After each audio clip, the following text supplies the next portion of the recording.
అమెరికాకి మరొక అతి పెద్దదైనటువంటి దెబ్బ ఇరాన్ మీద నిన్ననే వాళ్ళకి సంబంధించినటువంటి ఆయుధాగారం అండర్ గ్రౌండ్లో నడుపుతున్నటువంటి ఆయుధాలు తయారు చేసే మిస్సైళ్ళు తయారు చేసే కేంద్రాన్ని ధ్వంసం చేయడం, అట్లాగే వాళ్ళకి సంబంధించినటువంటి పెట్రోల్ నిల్వలు ఉండేటువంటి కర్గదీవి దగ్గర విధ్వంసం సృష్టించడం, ఒక షిప్ మీద కూడా దాడి చేయడం జరిగిపోయింది.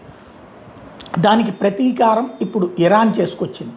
ఎయిర్ డిఫెన్స్ సిస్టమ్ యాక్టివేషన్ వల్ల జరిగిందా, లేకపోతే ఒకప్పుడు ఆఫ్ఘనిస్తాన్ వాళ్ళకి ఇచ్చినట్టే ఇరాన్ వాళ్ళకి ఇచ్చినటువంటి training hand made anti air crafts అన్నమాట, భుజం మీద వేసుకుని విమానాన్ని లాక్ చేసి కొట్టడం, పర్ఫెక్ట్గా పేల్చేయడం, అట్లాంటి దాంతో జరిగిందో తెలియదు. కానీ అమెరికాకు సంబంధించిన రేపర్ డ్రోన్ని తాజాగా పేల్చి పడేసింది.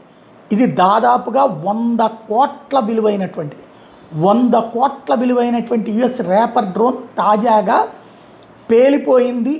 అది ఇరానే పేల్చేసింది అన్నది బ్లూంబర్గ్ చెప్తున్నటువంటి లెక్క.